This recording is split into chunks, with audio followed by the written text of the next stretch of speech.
Whenever we hear news about Iran, Our breaking news is from Iran. People in the capital of Iran. Now we begin with the breaking news that Iran's supreme leader has... The Islamic Republic of Iran's Well, Turkey has joined Iran to beat the United States and European Union sanctions. That they don't know what the doing. Do you understand that? we are told that its currency is falling because of sanctions. But the word sanctions is usually spoken as if it is a single button that someone presses and an economy suddenly collapses. In reality, sanctions are not one action and not one moment. They are a slow process that works by quietly cutting a country off from the flow of global money, trade, and trust. To understand this clearly, we need to stop thinking of sanctions as punishment and start thinking of them as financial barriers that interrupt how money normally moves between countries. Iran is a perfect example because it did not lose its skills, its people, or its oil overnight. What changed was its connection to the rest of the world. So today, instead of saying that Iran's currency fell because of sanctions, we will walk through how sanctions actually work, step by step, and see how blocking trade, banking, and payments slowly creates dollar shortages, breaks confidence, pushes inflation higher, and finally causes a currency to lose value in everyday life. Islamic Republic of Iran. These sanctions will come back into effect nations reimpose their sweeping sanctions on Iran. We imposed sweeping sanctions on Iran, lifted a sweeping United Nations sanctions on Iran over Islam. To respond to the Ayatollah's statement. Yes. We must not allow Iran to rebuild its military nuclear capacity. To begin reinstating U.S. nuclear sanctions. Sanctions are war. Sanctions mainly target the oil and the banking system. Every morning in Tehran begins the same way now. Shopkeepers unlock their shutters, turn on the lights, and then they check the dollar rate. Not out of curiosity, out of fear. Because in today's Iran, the value of money can change faster than the price tags can be rewritten. In the decades before the Iranian Revolution, Iran's currency lived in such a time. The rial was not famous or powerful like the dollar or pound, but it was respected. The reason was simple. Iran was deeply connected to the world economy. It sold oil freely, traded openly, and its banks were linked to global financial systems. When Iran sold oil to Europe, Japan, or the United States, those buyers paid in strong foreign currencies, mostly US dollars. Those dollars did not float randomly in the economy. They entered Iran through banks and ended up with the central bank, like water filling a reservoir. Now imagine this reservoir as the country's financial heart.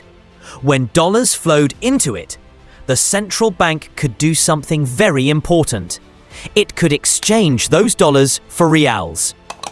Oil companies and exporters would hand over their dollars, and the central bank would give them rials in return, so they could pay salaries, build roads, and run businesses inside Iran.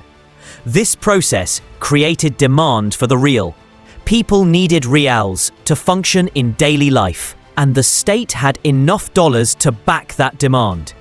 Because dollars were coming in regularly, everyone trusted that the rial could be exchanged for real value. Trust is the invisible pillar of any currency. This steady rhythm, exports bringing dollars in, dollars being converted into rials, rials circulating confidently, kept prices stable and fear low. People did not rush to convert their savings into foreign currency because there was no reason to panic. The system breathed calmly. Then history intervened. The 1979 revolution changed Iran's political identity overnight, and politics and money are never separate. Soon after, Iran entered a devastating war with Iraq. War is expensive. It destroys production, interrupts trade, and forces governments to spend far more than they earn. During those years, Iran began printing more money to survive. Printing money is like adding water to milk. You get more liquid, but each glass is weaker. Inflation started to appear. But the deeper damage was still ahead. In the following decades, Iran's relationship with the world slowly tightened into isolation. Sanctions did not arrive all at once like a storm. They came like layers of dust, settling year after year. At first, Iran could still sell oil, but over time, restrictions increased. Banks were blacklisted. Shipping insurance was denied.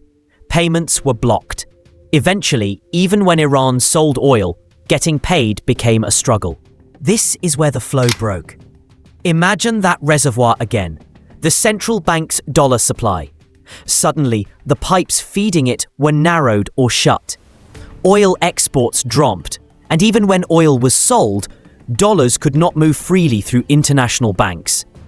Iran was earning fewer dollars, and the dollars it earned often got stuck abroad. The reservoir began to dry. But inside Iran, life did not stop. Salaries still had to be paid. Food and fuel still had to be subsidized.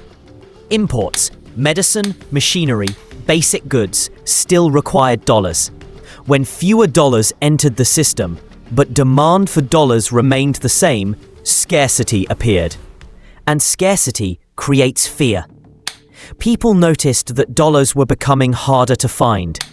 Importers competed for them. Savers began converting reals into dollars. This is a natural human reaction. If you think the value of your money will shrink tomorrow, you try to escape today. As demand for dollars rose and supply fell, the real weakened. Once this weakening became visible, it fed on itself. People who had not panicked before now joined in. The government, facing shrinking dollar income and rising expenses, turned to the only tool left: printing money. This allowed the state to keep functioning in the short term, but it deepened inflation. Prices rose faster. Each real bought less than before. When people saw that their money was losing value even inside the country, confidence collapsed further. At this stage, the currency was no longer just weak, it was wounded.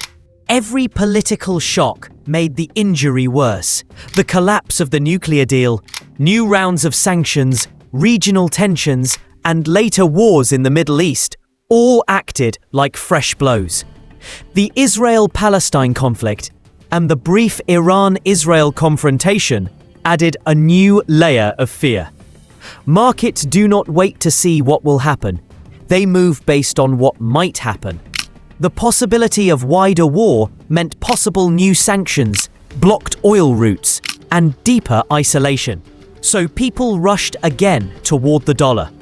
By now, the logic was cruel but clear. Fewer exports meant fewer dollars. Fewer dollars meant higher demand for them. Higher demand weakened the real. A weaker real increased inflation.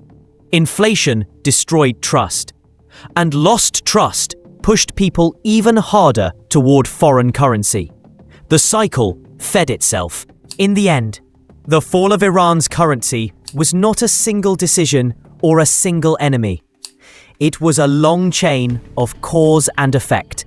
The currency did not fail because people stopped loving it. It failed because the flow that gave it life was cut. A currency, like a living thing, survives on circulation, confidence, and connection. When those disappear, no amount of printing can save it. Sanctions don't destroy a country by bombs or bullets. They destroy it by quietly blocking the flow of money, trade, and trust. And this was the whole story of how sanctions work. Not as a single event, but as a slow chain reaction that quietly breaks money flows, confidence, and finally, a currency. Follow Fincraft for more such amazing documentaries.